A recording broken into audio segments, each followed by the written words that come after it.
Well, good morning to everybody. Good morning, Coloradans. We're taking this place by storm. We have a fantastic day planned. I know many of you have thanked me for pulling this conference together, but I want to come right back at each of you and thank you for being here. I want to go right back at Colorado Mesa University, Chairman Price and President Foster and the great teams that helped put this together. I'm really excited because I'm going to have an opportunity to hear from a lot of my colleagues in both the Senate and the House. This town tends to get so fast-paced, and we tend to see our time blocked off in 15 or 20 or 30-minute increments that we don't have as much time to listen to each other and get to know each other. And that's a part of why the tone here, I believe, in Washington has reached the level that it's at. I know Tim's familiar with the old aphorism that academic politics are so vicious because so little's at stake. And sometimes I think our politics have gotten vicious here because so much is at stake. But to counter that comment I just made, I hope you'll get the sense today that there's actually a lot more collegiality among us. There's actually a lot more that we get accomplished together. And the dynamic in part is, I have to tell you, is driven by the cable news shows, the print media, and look, the First Amendment's at the heart of what we believe, and it's important to have a press that keeps us honest, that draws attention to the flaws and foibles and shortcomings of elected officials and our society in general. But boy, when you watch cable news, you think all we do is fight here, and that really isn't the case. There's a lot that happens that doesn't draw attention because it's not exciting, it's not conflict, it's not who's going to do what on fourth down 18 yards from the end zone, to use a bad sporting metaphor. Tim knows this. I mean, Tim Foster served in the state House. Did you serve four terms? 4 terms, was the majority leader in the state House. So he's a recovering politician. He's my hero. And in a sense, that's why our partnership in pulling this together is even more, I think, symbolic, because we come from different political parties, but we're Coloradans, we're Rocky Mountain Westerners. And I would tell you I'm biased because I think in the Rocky Mountain West you do see more collegiality, you see more bipartisanship, and I attribute that to a lot of factors, including this one. Mother Nature always bats last in the West. She's beautiful. She provides us with enormous bounty, views that people back in the East would kill for, and just a sense of possibility. But certainly in my family, as Mormons who came out to Utah and then Arizona, my mom was a Coloradan, we realized if we didn't work together, we weren't going to have an agricultural system that worked and delivered food to us. We weren't going to have a health clinic when our children got sick. We certainly weren't going to have schools to educate our children and ourselves. And so there's that spirit, let's work together. It's why there were Udalls who worked both sides of the street, Tim. We had Republicans and Democrats in my family. It's why the Udalls were close to the Goldwaters in Arizona, and there are a lot of great stories about those two families, including there was a Udall who was a Republican running against a Goldwater who was a Democrat, and the Democratic Udalls had a difficult decision. Do we support the Udall who's a Republican or the Goldwater who's a Democrat? And the ultimate decision was that the Democratic Udalls would support the Republican Udall because blood's thicker than Goldwater. That was the, but those are the fun kinds of stories that I think educate us and illuminate what's really not just at stake, but it's really an opportunity. I'm already understanding you all are getting a good chance to visit with each other, and I think that's going to be a great byproduct of the renewal of the Colorado Capitol Conference. I did want to pay tribute to Senator Allard, who carried on the tradition of Senator Worth. I want to pay tribute to Senator Worth as well. I hold Senator Allard's seat. Senator Allard, if he was here, would say, no, you don't hold my seat, you hold the seat that was loaned to him on behalf of all Coloradans, and I really like to think about my service in that way as well. I could ramble on at great length, but maybe I'll open the floor right now for some comments and questions from all of you. I think you have the schedule in front of you. Senator Murkowski is going to join us shortly, and when she gets here, I'll briefly introduce her. She'll share some remarks with everybody, and then I know she'll be more than happy to take questions and hear your concerns.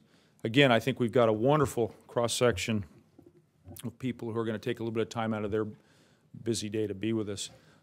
Let me say one other thing, too. The committee assignments I have, I'm biased, I think fit Colorado perfectly. And then this committee assignments that Senator Bennett has complement those that I hold and vice versa. The reason I say that is today the timing is impeccable, Christy, in a way that's headache-inducing for me, but it gives you a sense of how the Senate works.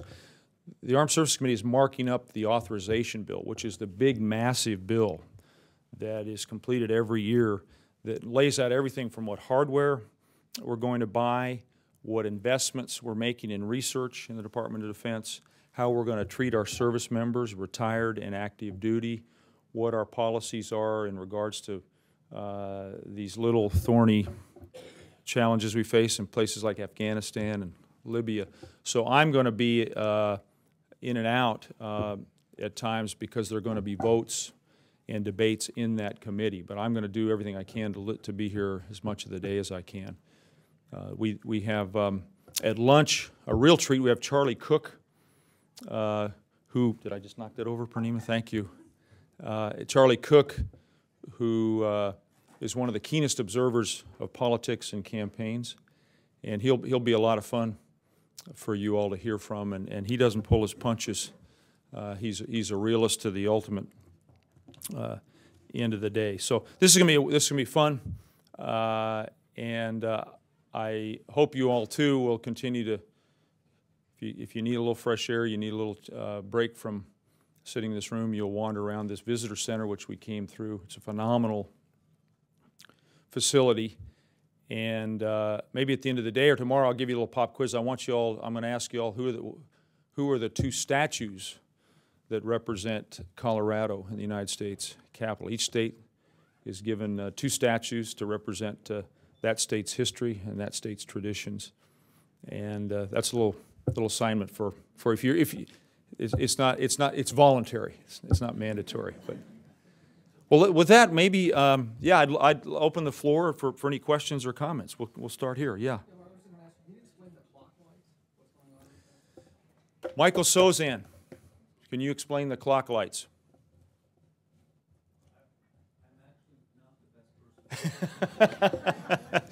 Have you all met Mike Sozan, my chief of staff? And you should know Mike Sozan. He helms a 50-woman and man team. About half are here, about half are in Colorado. And over the course of the day, I will definitely give shout-outs to my staff because I think, as you all found out, they make my operation run. They're my eyes and ears. Jerry Otero is here, as you know, from Grand Junction, and he's an example of the great, for the most part, young people that I have on my team.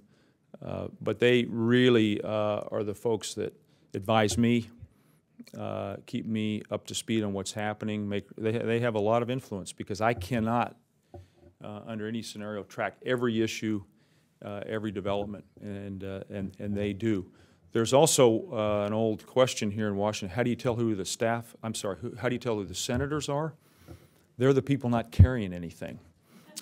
You'll see the staff with big notebooks, and although we're going more and more to electronic technologies. Well, but to the question, okay, have at it. I was filibustering.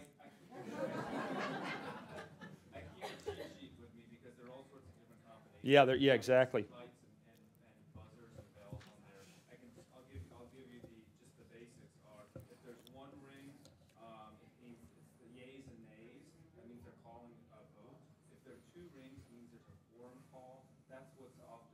Often you'll see two lights, right, Michael? Yeah, you'll see two lights. Yeah. That means that there's no official business going on the floor, but they're calling the roll of the senators, essentially, name by name by name, to at least have something going on the floor. Four rings, for example, or four lights is adjournment or recess. 5 rings is an important one, and 5 lights means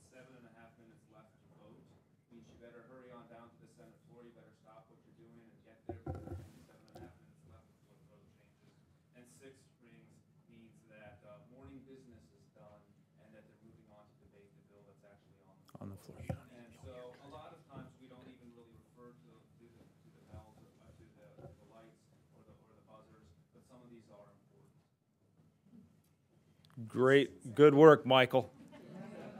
What it also speaks to, what do you think? 30 years ago, we would have all known those lights and their signals intimately. But now with BlackBerries, with the teams that we have around us and the crazy busy schedules, I'm advised of all of those developments for the most part. Now, quorum call is, we may want to describe that later at some point. It's more a technicality and it's inside baseball, but it's often the situation the Senate is in. You'll look at the floor of the Senate. If you watch C-SPAN, it'll say a quorum call. It doesn't look like there's anything going on. There's actually a lot going on behind the scenes because a lot of what happens in the Senate is negotiation, is conversations, is trying to find common ground, and the quorum call keeps the Senate in session while that work is going on.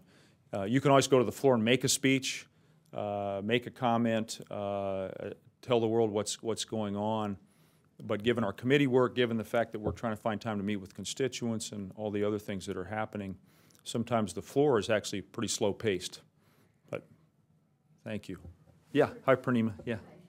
We were told last time at Allen Capital Conference exactly how that works, and when a speaker would rush to go and vote, and so that's, we would think, why did he just leave, you know? Yeah. So we knew that there was some voting, and many times I've heard that you guys are working till 2:30 in the morning at times, and on issues and voting. Purnima saying sometimes we're working till 2:30 in the morning. Yeah, we operate on a lot of basic human needs, instincts, and dynamics. So if you work us till late in the morning, early in the morning, we start to wear out. We get grumpy. We want to sleep. We want to see our children. We want to be rid of all of our fellow senators. We're sick of each other. So often that's how you get a deal. It's like you wear, there's an old saying about the Senate that it operates on two principles: unanimous consent and exhaustion. And you'll hear a lot about unanimous consent. That's really how the Senate works. And this is what I'm still trying to learn as a 2.5-year senator. We all have the power to say no in the United States Senate. We can bollocks this place, or we can bollocks the Senate. We can throw sand in the gears here. But how do you turn that power to say no into getting people to say yes?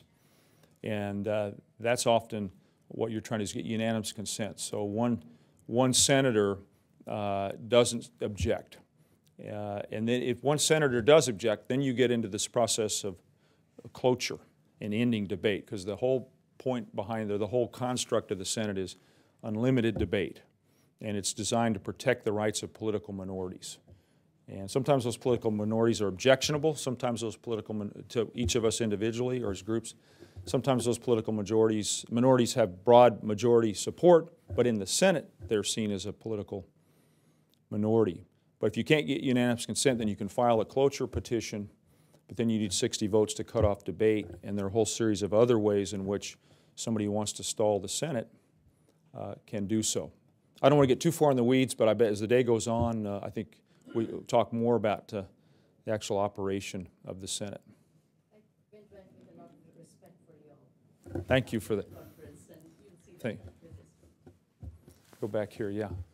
You were talking about how, unfortunately, Washington is portrayed in the CNN or the Fox News type debates. And of course, one of the issues we're all concerned about is how to be more financially and fiscally responsible. I haven't heard much conversation about what can be done with the big spending items like defense, entitlements.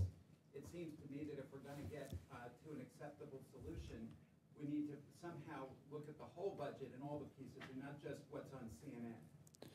We do. Did everybody hear those? Did everybody hear these comments, by the way? Because I know we've got microphones. Look, that's job one, along with the other job one, which is to get our economy back on its feet and do everything possible to ensure that every American who wants to work can work. And I add the caveat that there are certainly many government jobs at the federal, state, county, local level. But if you really look at our history economically, it's the private sector that creates most jobs, and it's small business in particular.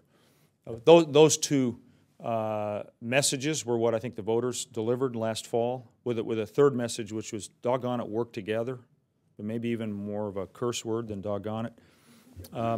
But I'm spending a lot of my time on pushing the Simpson-Bowles plan, which I think makes a lot of sense. Mr. Simpson and Mr. Bowles are patriots. They figured out a way to anger everybody. The best tax system distributes dissatisfaction equally, somebody once said to me. And the Simpson-Bowles plan puts everything on the table and I think comes up with a long-term approach that really makes sense. And if you, I know you pray for more lofty reasons, for more lofty purposes, but if you could add a little prayer for the Gang of Six here in the Senate, I would ask you to do so. Senator Bennett will join us a little bit later this morning. He's very involved in that as well. He has an important perch on the banking committee. But they've put an approach together that, if I can summarize it, cuts spending across the board. Easy to say, harder to do, but we really do have to cut some spending. Any business person here knows that there's always some inefficiency. There are always dollars that can be better deployed. Secondly, and this is where Democrats have to take a deep breath because of our history and our support for the entitlement programs. The entitlement programs have to be reformed. The entitlement programs are going to have to also look at ways to become more efficient, including Social Security. And there's some in my party that say Social Security ought to be off the list. I disagree. I think there's a way to strengthen Social Security that also strengthens our country. And then third, on the revenue side, our tax code is overly complex, and we need to simplify it. When there's a way that the Simpson-Bowles Commission proposed to drop rates, to broaden the base, and to eliminate a lot of what they call tax expenditures, which are a form, and again, this is where words really matter, and there's a hearty debate going on here in Washington. You can argue that tax expenditures are a form of spending, but we put them in the tax code. But they number about $1 trillion. They add up to about $1 trillion. And then I think you have to have an adult conversation about additional revenues. You just can't get from here to there without some additional revenues. Revenues at a historic low, the federal level, about 15%. Spending is at a historical high, 24%.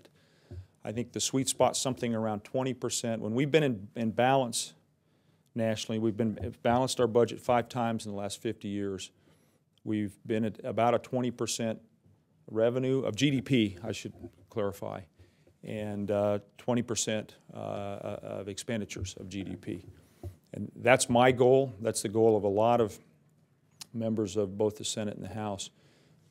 Right now, this discussion is tied to raising the debt ceiling. I think it would be catastrophic to not raise the debt ceiling. Those are liabilities we've already incurred. There's plenty of blame to go around if you want to get into that game, but we need to raise the debt ceiling, but use that raising of the debt ceiling as an opportunity to put a long-term plan in place. And I think Coloradans get this. Until we do so, here's the challenge. Until we do so meaning get a grand plan in place, a lot of the other policy work we need to do right now is stymied or has reached an impasse, whether it's an all-of-the-above energy policy, which I strongly believe we need, whether it's immigration reform, which is necessary.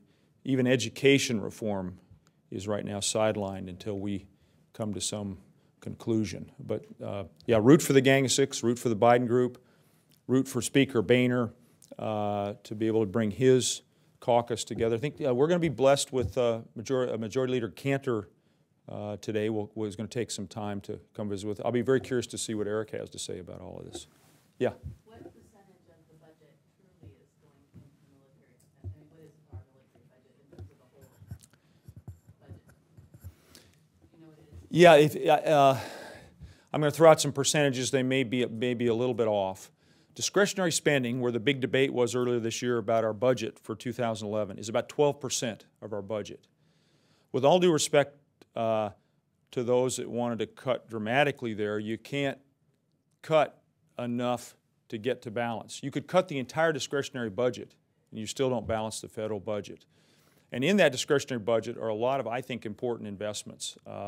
Everything from our infrastructure investments to Pell Grants, to food safety, to the National Institutes of Health and the National Science Foundation, which is where we do research and development. A mature economy, by the way, only grows through innovation. We're not going to go back to the way in which our economy worked 20 or 30 years ago, and those kinds of investments drive innovation. Entitlements are about 40%, Medicare, Social Security, and Medicaid. You can't ignore entitlements. Interest on the debt is anywhere from 8 to 10%, and that's one of the real dangers if we don't deal with this. 10 years from now, if we don't deal with the trajectory we're on, interest payments on the debt would be $1 trillion. We would have entitlements and interest payments, and maybe we could provide for the national defense. The national security sector is upwards of 30%. So that's the Department of Homeland Security, the Veterans Administration, and the Pentagon. So clearly the Pentagon and Department of Homeland Security have to be part of the solution. And to Secretary Gates' credit, by the way, he has been a fantastic Defense Secretary. To his credit, he has called on us in the Congress to work with him to find ways in which the Defense Department can draw down its expenditures while also keeping our country safe. So everything has to be on the table. He's made it clear that a broke country is a weak country, and one of the biggest national security threats we face is our out-of-control spending. We've been joined by Senator Murkowski. I'm going to, thanks for coming, Lisa, briefly introduce her, and I know that, Lisa, everybody's keen to hear from an Alaskan. We have a lot in common, although our state's not as big. We don't have as many national parks. We don't have Denali, the highest peak in North America. We have our 54 14ers. We have a lot of skiers. I think Senator Murkowski is the best skier in the Congress. Can I say that? Well, we haven't raced yet. Well, what do you think? She has 2 sons. She's an attorney. I was mentioning that the other day, and she said, look, Mark, don't say that ever again. The most important job I ever had was as a firefighter. But she's got a true Alaskan spirit. She's a great collegial, bipartisan member of the Senate, and she's honored me and honored all of you by taking a little bit of time to be with us today. So, Senator Murkowski.